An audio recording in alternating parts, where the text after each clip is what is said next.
Welcome to Season 3 of Writing in the Tiny House podcast. For Seasons 1 and 2, we compiled an entire library of tips and tricks you can follow to improve your writing. For Season 3, we are making a mini-series of episodes revolving around a short story in the public domain, so you can see the principles in Seasons 1 and 2 in action. Each mini-series starts with a performance of the story done by me, Devin Davis, and the other episodes are a discussion with a guest.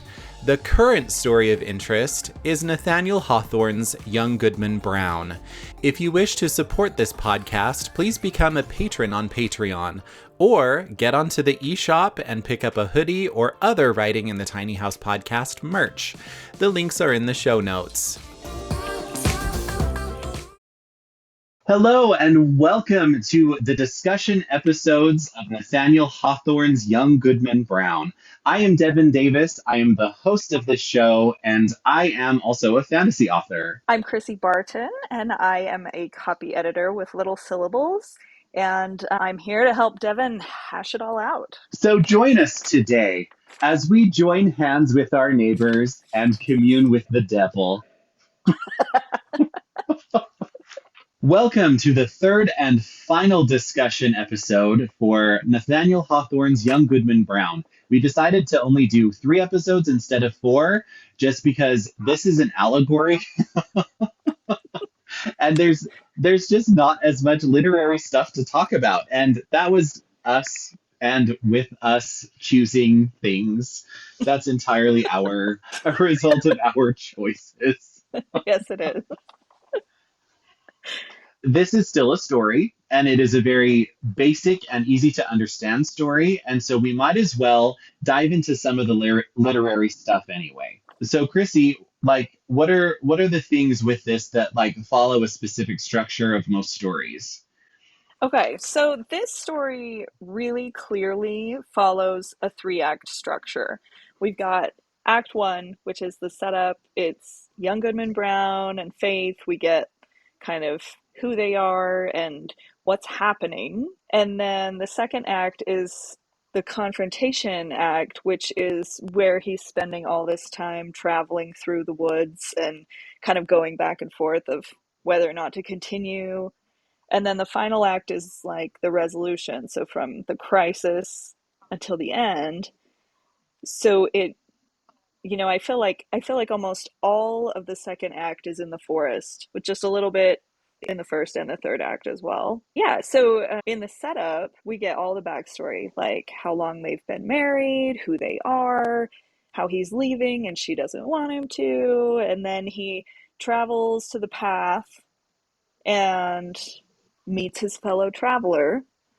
And I felt like, there's a major plot point at the end of the first act, and I felt like that was when they encounter Goody Cloyce, because Okay. that's what makes him keep going. Like, he was about to turn around, but then when she shows up and he hears her conversation with the traveler, that's what makes him keep going. And that's what carries us into Act 2. Oh, that's fascinating. Yeah. Yeah, and Right? it happens again later on too. So, yeah. It does. So another thing to pay attention to is in the 3-act structure is the size of the acts. And so usually Act 1 is 12 to 25% of the length of the overall story. And up until Goody Cloyce comes into the story. Let me see here. Goody Cloyce comes in this entire story. I have it printed out, and it is 8 pages long. Mm-hmm. So referencing 8 pages, Goody Cloyce comes into the story in the middle of page 3. And so that is about 25% through the story, and Goody Cloyce comes. And then that big decision is made to continue on through the forest, mm-hmm. where Young Goodman Brown eventually goes through a transformation. And then the bulk of any story is Act 2. Mm-hmm. Act 2 is usually 50% of the story or more. And it Right. is the bantering back and forth between Goodman Brown and the devil. It is, Goodman Brown kind of doing some soul searching and discovering different things in the forest and becoming this scary, shadowy figure flying around with his own staff in this forest of sin. And then when we get into Act 3, so some people call it a turning point, some people call it a point of no return, some people call it a crisis. There is always an event, and sometimes it can be simply a decision. Sometimes it can be an actual, bigger event like an explosion or a fight or, something like that, where the characters are committed to the end of the story. So there comes a moment in time where like the stakes rise to such a height that we are now committed to whatever the end of the story will be. And Chrissy and I discussed this, and we kind of felt that happened when young Goodman Brown found that his wife Faith was lost or involved in this thing. Like I've lost Right. my faith forever type stuff. Yeah, and And then the it's resolution yeah, is the devil the devil.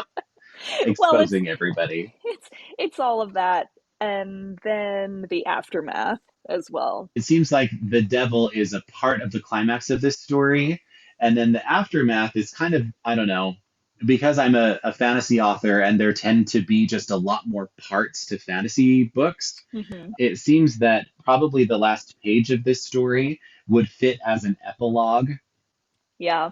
just talking about how Goodman Brown went through his life, how it wasn't a great life, how he and his wife Faith had children and whatever, and then Goodman Brown dies and has like the most depressing tombstone put on his grave because he lived a life of sadness and gloom. Right. But that's all Act Right. 3. But in a larger work, you could That is totally do all Act that. 3. You could totally do that as an epilogue in a larger work. But yeah, here it's so short that Right. If this were yeah, a bigger thing, that would totally fit in as an epilogue. But yeah, this doesn't even have parts. Like he didn't break it into sections. right. So in any story, we always have some form of arc. There always gets to be a character doing something, developing in some specific way. And that is one of the things that ties us to a story. It's what keeps us interested. So, what is the arc in this story, Chrissy? Young Goodman Brown is cool because he gets a negative arc. Like he ends up And so what does that much mean? he ends up so much worse off than when he started because of the events in this story. So it's a negative arc. Like with the stories that we are used to hearing, it is a person who sets off on an adventure. They are naive to what this adventure may have for them.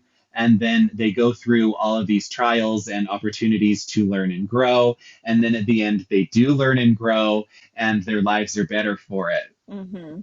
That doesn't happen here.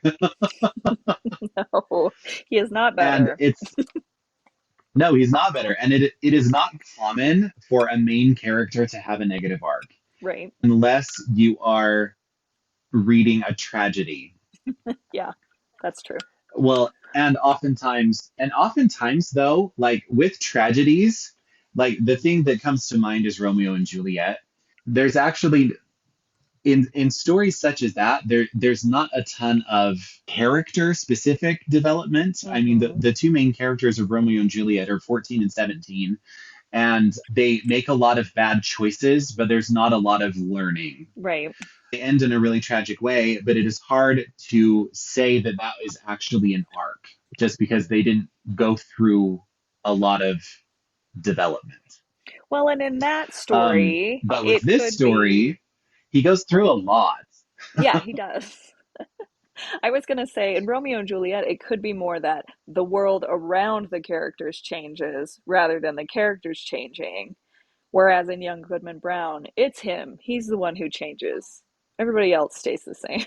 They stay as they are. They have Hmm. some information revealed, Hmm. but I mean, they're not even in the story much. I mean, people show up for this sacrament thing at the end.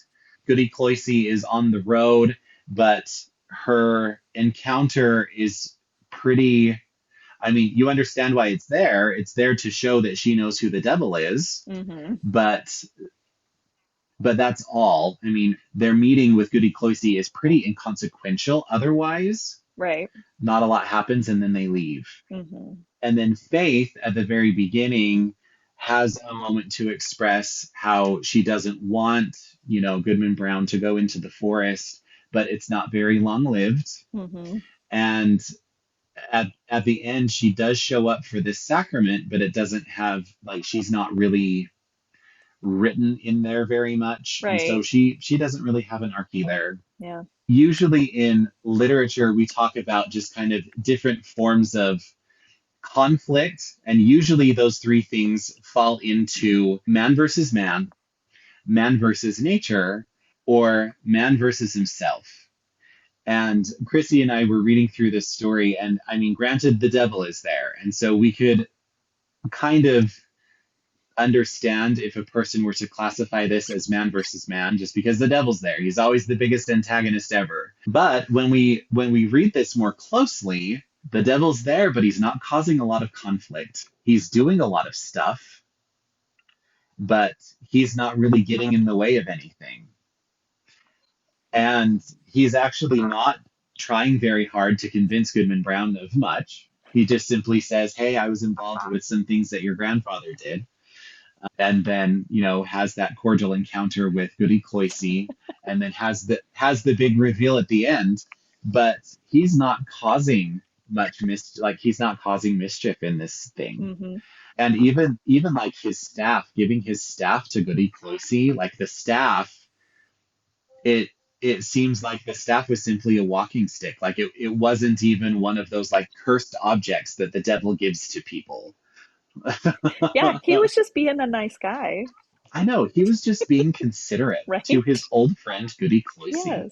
And so anyway, with all of that in mind, it's easier to see that this story is actually man versus himself. Mm-hmm. This is all, young Goodman Brown doing his thing, figuring out his life, and then choosing to be affected by all of this to the point of losing his faith in his religion and becoming kind of a miserable person. What was your favorite part? I like the pink ribbons. Yeah. Yeah, I like the pink ribbons because it's like I can like that. they're innocent, but then at the same time, they're not white, but they're not red. They're kind of in They're not between. white ribbons. No, so maybe Faith wasn't as pure Oh, as I she like that. seems. But yeah, I like Faith. She should have showed up more. Right. And Yeah. had like a little bit better dialogue. Yeah. Yeah. But also, this was 1835. Mm. We're bound to have a little bit of melodrama in the things that we say. This was a fun project. Recording this, I mean, not just these episodes, but my performance of this was actually really hard to do. I mean, this is 1835, and Nathaniel Hawthorne is using dialogue from like 17th century dialogue. And I had to start and start again, like stop and start again a lot, just because there are so many words and there are so many ways to say things without Uh-huh. actually saying anything at all. And it was a challenge. Well, you So did a I great hope that job. everyone out there appreciates, right? I did an acceptable job, and I hope everybody appreciates it for what it was. It's wonderful. Oh, goodness. I know. So before we end this episode, Chrissy, what do we want to do for the next one? No idea. You got ideas?